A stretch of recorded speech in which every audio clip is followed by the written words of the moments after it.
"Chris, why are you home?" inquired Angela, my spouse for 28 years, as she entered through the garage and saw me at our kitchen table less than 10 feet away. Her body partially blocked a tall, younger man following her into our home. Angela, consistently beautiful, stands at a striking 5 feet 9 inches, weighing a healthy 145 pounds, with auburn hair falling over her shoulders. She always dresses professionally for work, and today, in a white blouse, an extra button undone, revealed enticing cleavage between her spectacular 38D cup chest. A black linen skirt highlighted her world-class legs, and 3-inch heels perfectly shaped the cheeks of her backside. Briefly contemplating Angela's seemingly foolish question, I responded by stating that I lived there.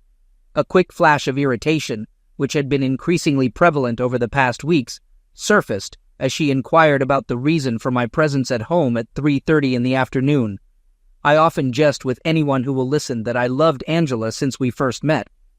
Meeting her as the administrative assistant for 4 top executives in her company, she escorted me to the senior suite for hours of meetings. Taking a chance, I asked her to dinner as she walked me back to the lobby, and the rest is history. By now, Angie's companion had maneuvered around her and stood at her side. Anticipating a smirk, I was surprised to see concern in his intelligent eyes. Clearly, things weren't going as planned.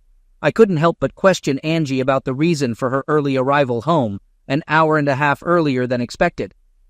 Angela and I have been inseparable since our first date. I dedicated all my energy to her and our family, establishing a successful insurance brokerage firm. With the assistance of her employer, Angela achieved a bachelor's degree in 6 years, progressing from a support role to leading HR in the company's Hartford, Connecticut office. Having loved Angela unconditionally for nearly 3 decades, I faced the transformation she had undergone with determined calmness. Desiring to break her as effectively as she broke me, I gave Angie my signature crooked grin, prompting her response, "We came home early to talk with you." I questioned Angie about the collective reference to "we" locking eyes with her. Taking advantage of the moment to introduce himself, her companion confidently stated that he was Michael Browner, the new attorney at Kellerman & Sons, closely collaborating with Ong for the past couple of months. Despite his extended hand, which I ignored, and while maintaining eye contact with Angie, I refrained from reacting violently, opting to growl and assert that I knew exactly who and what he was.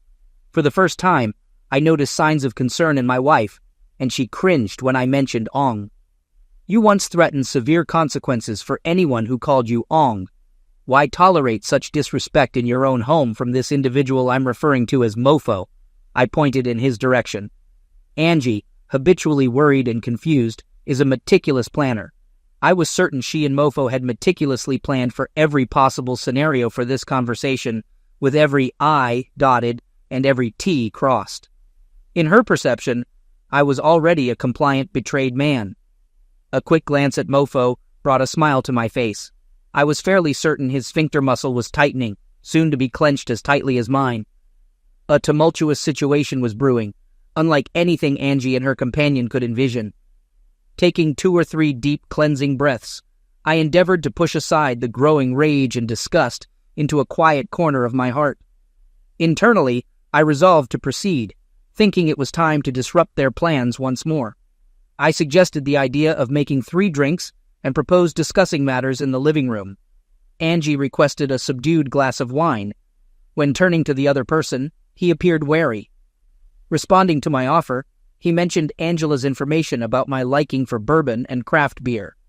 Nodding, I confirmed as I rose from the kitchen table and headed to the family room's bar. Exiting the room, I heard immediate, urgent whispering as they moved through the kitchen to the living room.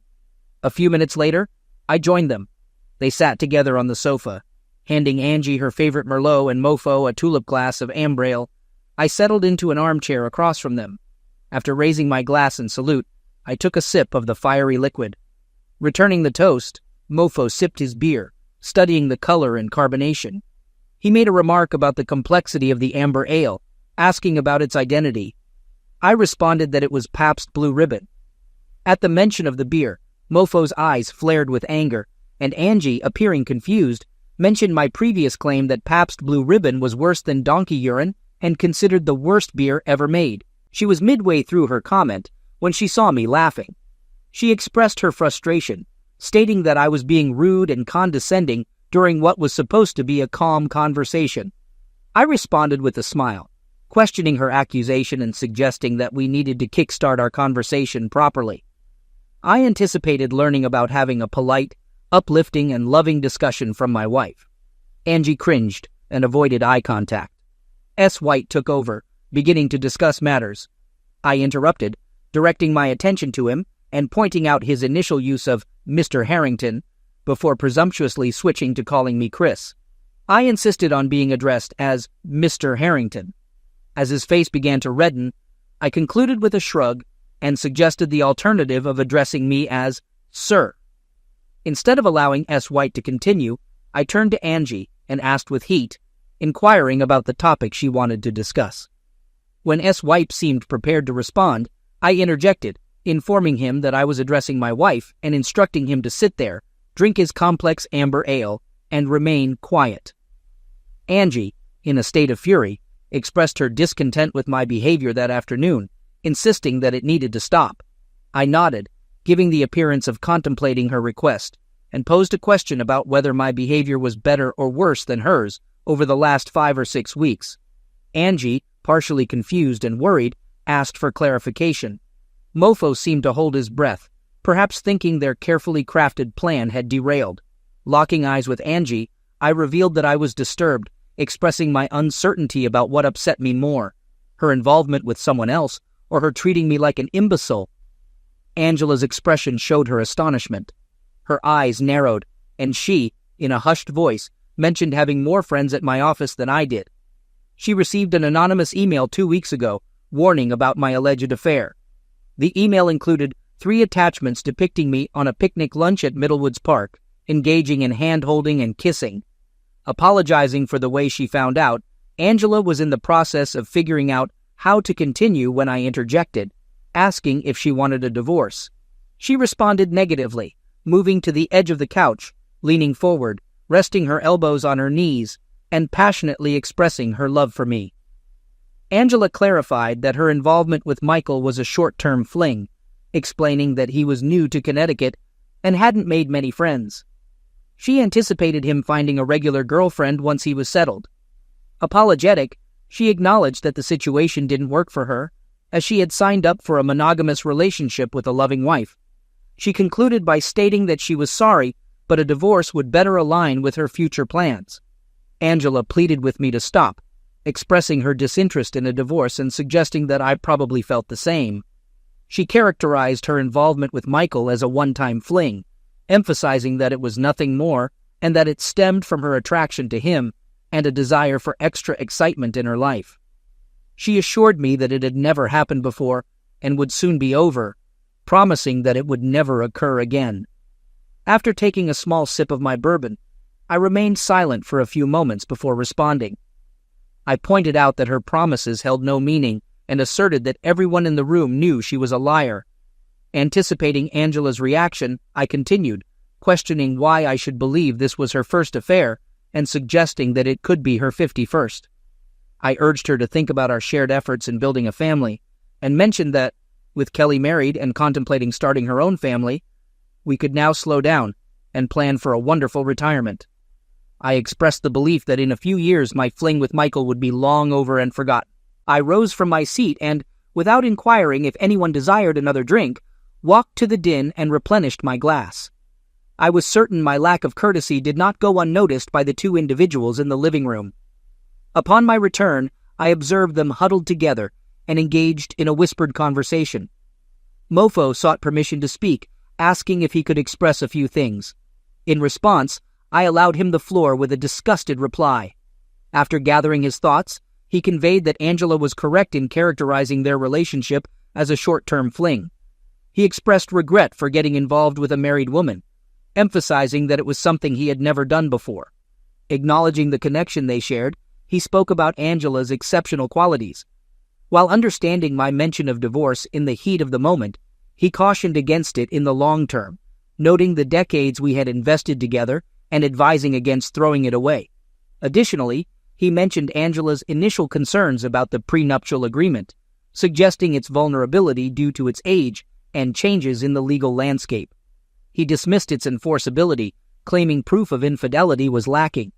I pondered how my wife had become so misguided as he concluded his legal summation.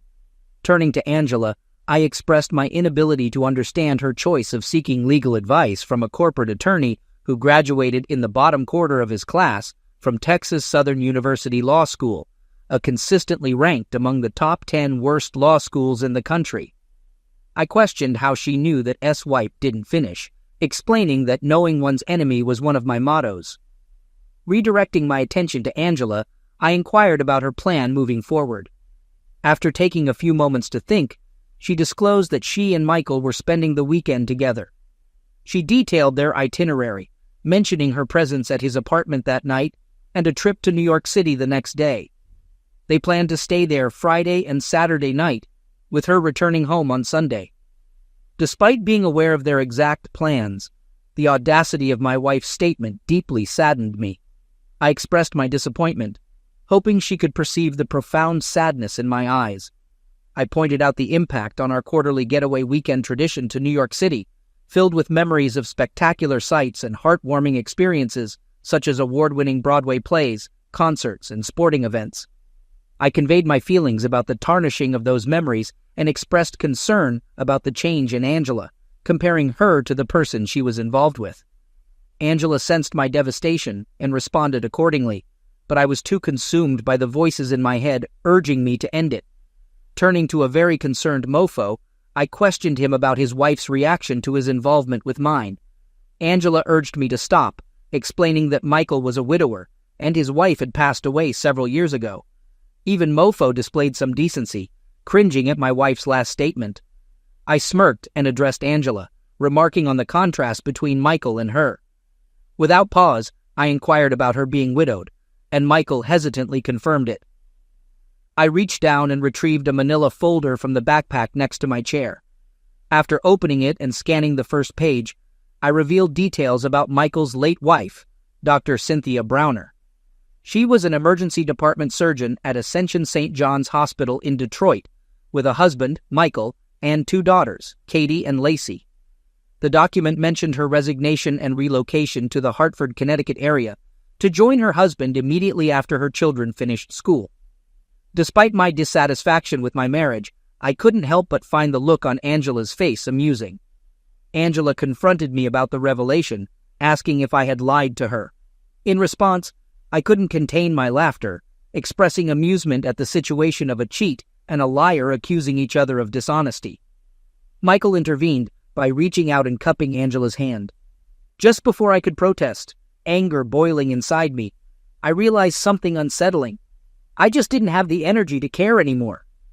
Angela's companion, Ong, began apologizing, confessing to his deceit and professing his desire for her. It was sickening to hear. He stood there, holding her hand, making plans for their future together as if I didn't even exist. Angela, after a brief moment of contemplation, took his hand and turned to face me, promising to cut ties with Michael and return to being the loving wife she claimed to be. As they exchanged words, my heart sank further. It was like watching my world crumble before my eyes. Finally, I gathered the strength to speak up. I requested their attention, asking for the chance to lay out my thoughts and feelings, to be heard amidst their betrayal. They exchanged uncertain glances, unsure of how to respond to my request for fairness. I pushed the issue, emphasizing the importance of giving me just 30 minutes of their time. After some reluctance, they finally acquiesced and took their seats. With practiced ease, I set up several Zoom meetings, a skill I had honed during the COVID-19 pandemic. As the TV screen flickered to life, I addressed Peter and Lou, asking if they could hear me.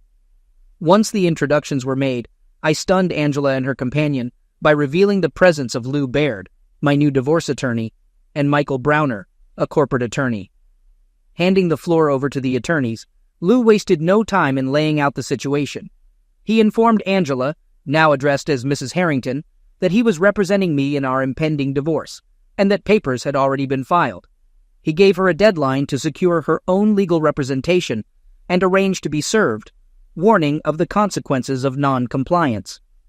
Lou disclosed that infidelity was cited as the cause for divorce, supported by detailed evidence collected by a private investigator documenting her affair with Mr. Browner. Their shock was palpable as the reality of the situation sank in. As Lou concluded his remarks, I placed a second manila folder onto the coffee table in front of Angie, causing both of them to react with surprise at the loud sound. I informed them that it contained a copy of our divorce petition, along with the private investigator's report. As Aswape reached for the folder, Angie briefly glanced back at the screen. I then stated our intention to insist on the full enforcement of the prenuptial agreement, emphasizing its regular review every 2 years to align with state legal guidelines. With Angie's signed and notarized signature on every update for the past 28 years, I expressed confidence in its enforceability. Next, I conveyed the decision made by the board of directors of Harrington Brokerage the previous night, which relieved Angie of all corporate responsibilities and severed her association with my firm entirely. I outlined the timeline for returning her company car, canceling company credit cards and cell phone, and terminating memberships to various clubs. Additionally, I mentioned the cancellation of joint credit cards and the freezing of joint financial accounts, all in accordance with the prenuptial agreement. We then detailed our request for an 80-20 split of assets in my favor, including the retention of the house free and clear by myself, along with the request for expedited eviction and a 30-day period for Angie to remove her personal belongings from the property. I mentioned the absence of alimony and child support and noted that there were additional claims which Angie's attorney could explain. Lou concluded by asking if there was anything he had missed, to which I responded that he had covered all the essential points, expressing appreciation for his thoroughness. As the TV screen went black, Angie immediately stood up and exclaimed that they should wait. She turned to me and requested to bring them back as she had questions.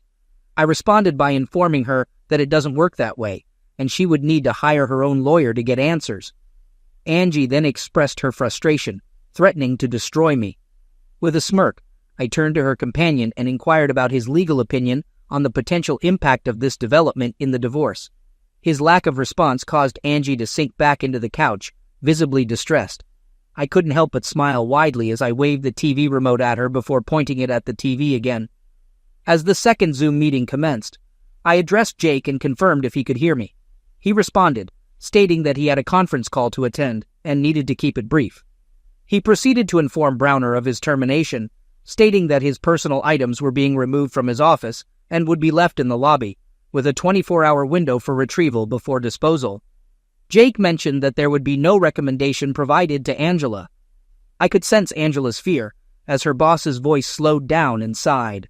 Observing her shaking, I realized she was terrified. Despite expressing disappointment in Angela's behavior as a senior member of his staff, Jake acknowledged her 29 years of exemplary service.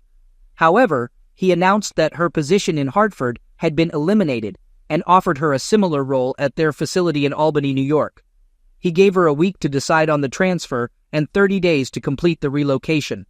The screen went blank again, leaving Angie in tears, while her companion slouched back on the couch. I was purposely smirking at Mofo. When he saw me, his rage started to build. He was younger, bigger, and, I'll guess, stronger. Unfortunately for him, he was as stupid as a bag of rocks. As Mofo was ready to explode, I once again waved the remote, pointed it toward the TV, and pressed a button. The screen lit up, and I asked, "Dr. Browner, can you hear me?" Mofo and Angie sat in stunned silence. They were white as ghosts, and their mouths were hanging open. The face of a beautiful blonde filled the screen. Cynthia addressed Michael, informing him that she had filed for divorce and that he should expect to be served in the coming days. She stated her intention to remain in Michigan with their children and mentioned that she had managed to retain her position at the hospital. Michael pleaded with Cynthia, asking her to reconsider and suggesting that they could work things out, insisting that his affair was just a fling. The expression on Cynthia's face, as seen on the screen, indicated her disgust.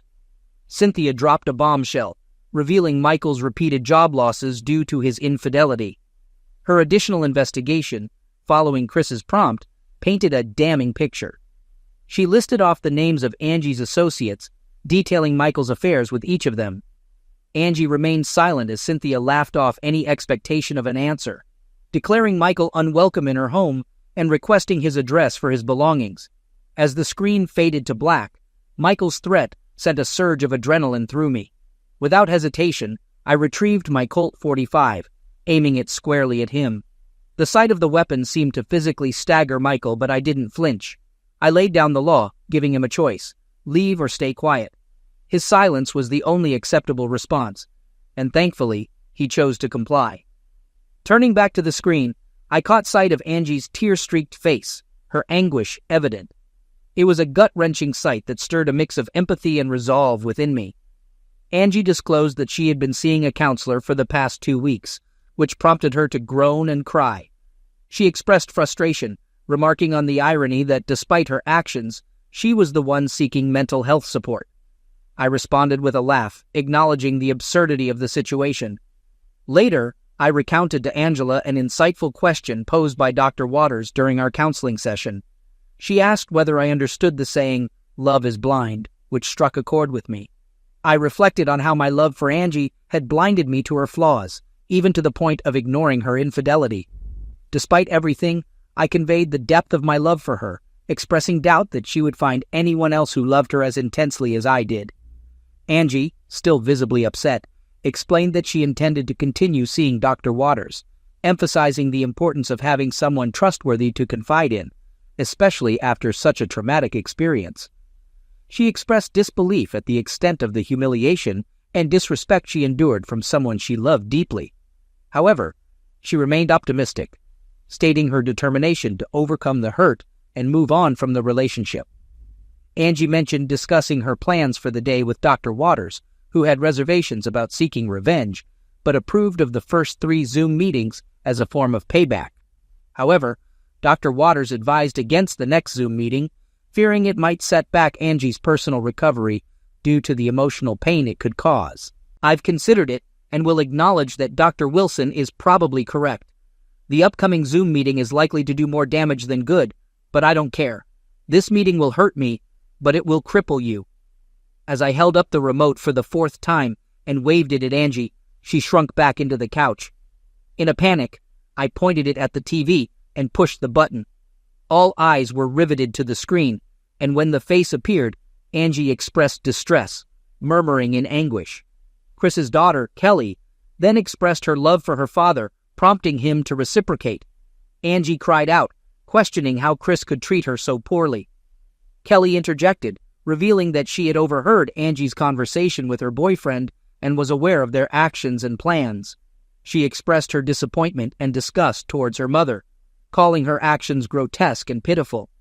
Angie attempted to justify herself, but Kelly remained firm, asserting that Angie's behavior was selfish and self-absorbed. Angela expressed her deep loneliness to Kelly, explaining how much she missed her since she moved away.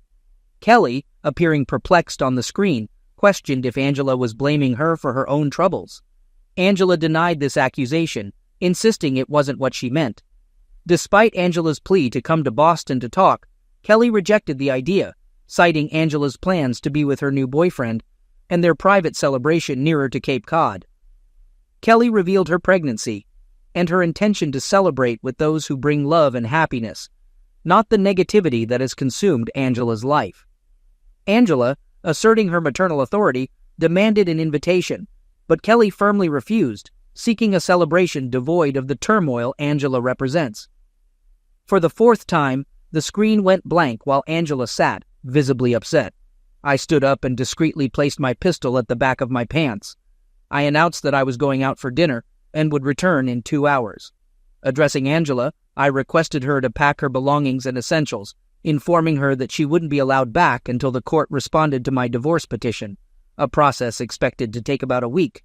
Turning to Mofo, I reminded him of my capabilities and gave him 3 days to leave the state, warning of severe consequences if he remained by Monday.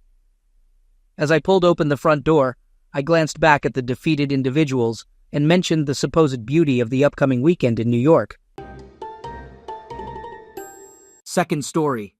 My name is Jim Reynolds, and I'm now 56 years old, standing at 5 feet minus 8 inches, maintaining decent shape. I've been married to Kelly for 22 years, whom I believe to be my life and soul partner. Kelly, 45, with blonde hair, blue eyes, and standing at 5 feet minus 2 inches, is built for lovemaking. I cherished lovemaking moments with her whenever we were alone, although there were times she didn't reciprocate the favor. I spent 8 years in Special Forces right after high school, mastering explosives, followed by 6 years in engineering school.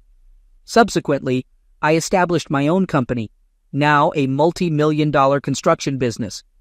Not many know about my military service due to the demons I battled, leading to 4 years of counseling. My pilot's license predates my military service, but Kelly never trusted me enough to join me for rides. I fell in love with Kelly from the first moment, and we married 2 years later. Coming from old money, with her maiden name as Moore, she descended from Richard Moore of the Mayflower. Kelly's family, however, viewed me as a mere servant. Despite this, I spared no expense on her, buying a large house in Cambridge, Massachusetts, complete with a 4-car garage and a BMW. We have 2 kids, or more accurately, she has 2 kids, John, 21, and the 19-year-old, both in college. I bought them each brand new BMWs, and I own a 10-year-old GMC 4-wheel drive pickup. About 6 years ago, they began mistreating me, later revealing they don't consider me family. They don't heed my words and do as they please, only listening to Kelly, their mother. I hired John 8 years ago, thinking he was my best friend, but the kids seemed to adore him. Approximately a year ago, Kelly inadvertently left her email open, and my curiosity led me to read through them all. To my disbelief, she professed to have despised me since we met, a sentiment echoed by her entire family. Shockingly, I discovered the kids aren't mine. They belong to my ex-best friend, John, a truth they've known for about 6 years. Unbeknownst to me, John knew Kelly before I hired him, and the situation amuses them. My son Rick and John, my ex-best friend, find humor in my obliviousness. Upon marrying Kelly, my father-in-law insisted on a prenup, which I signed. It expires in 2.5 years after 25 years of marriage, and includes an infidelity clause stipulating that cheaters leave with nothing. A friend from my military days, Kevin, connected me with Paul, an expert in surveillance. Paul set up a system where Kelly's emails are forwarded to a private account of mine, along with copies of my kids' emails. My entire house is wired to allow me to hear their phone calls, and I have video recordings.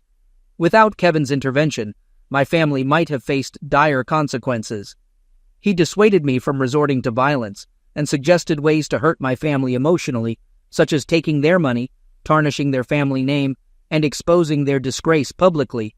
John and his friends mock me, well aware of the prenup and the affair, eagerly anticipating the arrival of Tom, my best friend, to take over. I possess a video of my father-in-law discussing a plan to create the illusion that I received funding for my company from him. Their scheme involves having John take control of my business, a plan they've been plotting for years. This explains their strategic move to have John apply for a position at my company and act as if he were my closest ally. The only individuals I genuinely trust are my old military buddies, and I'm grateful for maintaining contact with them. I've enlisted Paul as a computer consultant for my company, and he has secured its network, helping me identify allies and foes. This provided me with about 1.5 years to prepare for an impending divorce. During this time, I assumed a role that required me to endure a strained relationship, refraining from expressions of love and engaging in physical closeness only to maintain appearances. Reflecting on how she mistreated me, I intensified these encounters to inflict emotional distress. I made sure to do so only when I was certain she hadn't been involved with John, often sending him out of town for business without her catching on. Although I acknowledge past indiscretions, I pretended ignorance to keep up the appearance that John remained my closest friend. To humiliate her, I engaged in public encounters and discreetly conducted DNA tests that revealed our children weren't biologically mine, but rather John's. Their elaborate plan involved John taking over the company after our divorce, aiming to exploit and embarrass me. Privately, I met with a competitor to sell my company at a reduced price, as I trusted his honesty despite our prior competition. I disclosed my reasons for the sale, ensuring confidentiality among a select few, including our lawyers. The law firm I hired shared my disdain for my father-in-law, a key factor in my decision to engage their services. They provided guidance on establishing a private bank account and phone account. Additionally, They suggested convincing Kelly and the kids to lease cars instead of buying new ones, a proposal well received by everyone involved, ensuring annual upgrades at a lower cost for me. Quietly, I began packing my belongings and placing them in a rented storage shed. People would often laugh either in front of me or behind my back. I suggested to Kelly that we start filing our taxes separately and transfer the house solely into her name for tax purposes. To achieve this, we needed a new mortgage solely in her name, a concept her entire family supported, making it simpler for her to claim the house in the divorce. My new law firm also recommended this to protect my credit. Despite her desire for home improvements, including an in-ground pool, I allowed her to have what she wanted, funded by a second mortgage in her name. Since the house was now solely in her name, the loans also had to be in her name. Half of the funds went towards the changes she wanted, while the other half discreetly found its way into my private account unnoticed. I continued handling all the bills, altering my insurance beneficiaries to direct funds to charities in the event of my demise. I sold my company without attracting attention, ensuring the new owners retained all employees except for John and his associates. Within a year, everything was prepared for my departure. I proposed treating the entire family, including in-laws and my now ex-best friend John, to a 2-week trip to Europe, a move they likely mocked behind my back, yet it served my purpose, especially since Kelly footed the bill. I purchased 150 acres of land in Alaska discreetly, accessible only by plane, utilizing my concealed pilot's license. Plans were made for an off-grid cabin on stilts and a plane shelter, with a hired company to build it, aiming for a move-in ready status. Recognizing the longer timeline for completion, I also bought a house with a large barn-like garage. My residence would be in Fairbanks, a simple house where I could keep a motorhome and have a place to stay when I wanted to travel. A military friend, who shared my dislike for my in-laws, registered a new motorhome in his name. Despite his reluctance, I insisted on compensating him and my other friends for their assistance. From Kelly's emails, they believed I was naive. I ceased payments on the house, their cars, insurances, and utilities, all in Kelly's name. Thus, her credit would suffer, not mine. Establishing a P.O. box in Kelly's name, I had all bills sent there, creating an illusion that I was managing their finances. When the divorce is finalized, her credit will be impacted, and with no alimony payments due to unemployment, they won't uncover the details of my company's sale. All the funds went to an offshore account, creating the appearance that I lost the company to the new owners. Moreover, my plan involves disappearing. Just before the trip, I informed them of a company emergency, stating that I would join them later. Their lack of concern and happiness about my absence didn't go unnoticed. On the night prior to their departure, I made sure Kelly would remember me vividly. Engaging Insinuate, I pushed boundaries for the first and final time, leaving her initially pleased, but ultimately sore and angry. Too bad for John, who had been Insinuate involved with her for years, but had denied me the same experiences. Once they departed for Europe, I returned to the house, leaving it wide open. My friend Paul retrieved surveillance equipment, and I paid a moving van company in cash to transport my belongings to Alaska. I took essentials such as clothes, tools, and fishing gear, along with weapons from my military days, securely stored until my arrival. Leaving all furniture behind, I ensured they wouldn't discover my destination, leaving no paperwork mentioning Alaska. My son Mike, uninterested in hunting or fishing with me, remained unaware of my usual trip destinations. I retained my old phone account to keep Kelly oblivious to my plan, intending to close it out in about a month. Upon departure, I left my old phone with a colleague, instructing him not to answer calls from my wife, but allowing him to make calls for a month. Subsequently, I visited my in-laws' house with my keys, turning on all lights. Utilizing Mike's laptop, I posted on a college website about a week-long college kegger party at their house, anticipating potential chaos.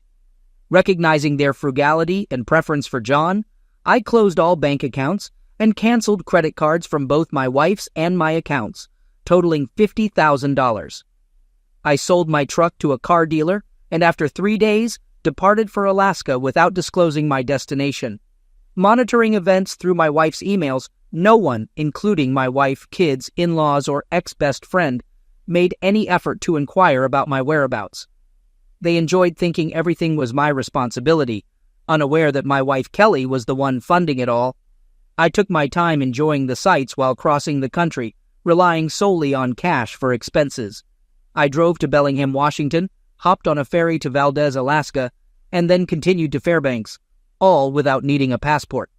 By the time I reached Washington, Kelly and her family had returned from Europe, finding their homes and properties wrecked, completely unaware that I orchestrated it.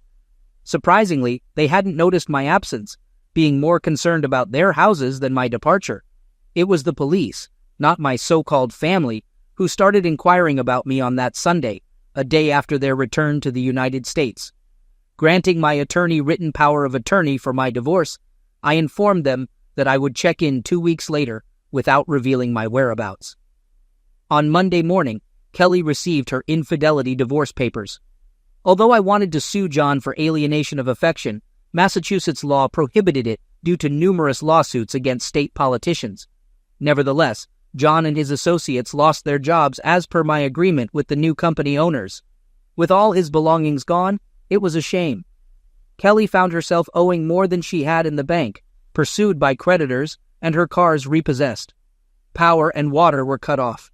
Property taxes and both mortgages were overdue, forcing her and her spoiled kids to move into her parents' hotel since their home was completely trashed. Her parents had to rent cars for the entire family. Feeling empathy for their difficulties, John also had to move in with them, pleading with Kelly's parents for a rental car. They transitioned from BMWs to less impressive vehicles. Kelly and her family hired private investigators to locate me, while Kelly's attorneys attempted to stall the divorce, a futile move. The case gained public attention with DNA test results and explicit videos circulating online.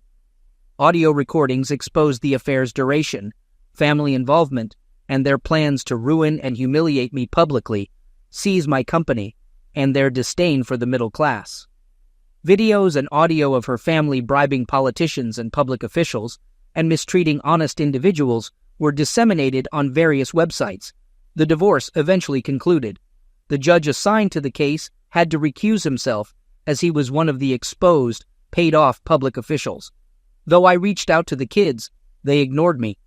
5 years later, during a visit to Boston to finalize some old business, I went to a restaurant frequented by her family. They walked past me without recognition. Now, sporting long gray hair, a beard, and in better shape, I asked my waiter to send their table a bottle of champagne. The entire family looked 20 years older. They stared at me, and after a few minutes, Kelly yelled, "Oh my God, you son of a Grimalkin!" She recognized me and revealed my identity to them. John attempted to confront me, but with one punch, I knocked him out. When his son approached, I subdued him, but not completely. Kelly ran up, berating me for ruining her family and hurling insults. The police arrived and arrested me. I had the waiter contact my lawyer since I doubted the police would allow me to. They reviewed the surveillance tapes, confirming my calm interaction, and subsequently released me. The footage depicted me sending champagne and calmly conversing with them, highlighting my self-defense stance. Without my lawyer's foresight in preparing for such incidents and securing copies of the surveillance tapes, I believe the police wouldn't have released me, given their connection to my father-in-law. Kelly phoned my hotel room, requesting a conversation. We met in the hotel lobby, ensuring our discussion was recorded. She questioned why I had taken such actions against her and her family. I looked at her in disbelief, calmly revealing that I discovered their plot against me and acted preemptively. I disclosed my awareness of her ongoing affair with John, questioning why she married me if she harbored hatred. I refrained from mentioning the Wired house or spying through her email. They lost their house and cars. Mike lost his house and truck. Forced to live with her parents, Kelly dismissed it as nothing personal, initially escaping her family. She admitted finding pleasure in manipulating me and enjoying the situation involving John. I asked why she didn't divorce me when she met John, and she claimed it was initially enjoyable, ensuring she'd gain everything. I left it at that, returning to my room without further comment. The next day, I departed, heading back to Alaska to relish a peaceful life. I left them to grapple with the ruins I caused in their lives. Credit, finances, pride, and reputation.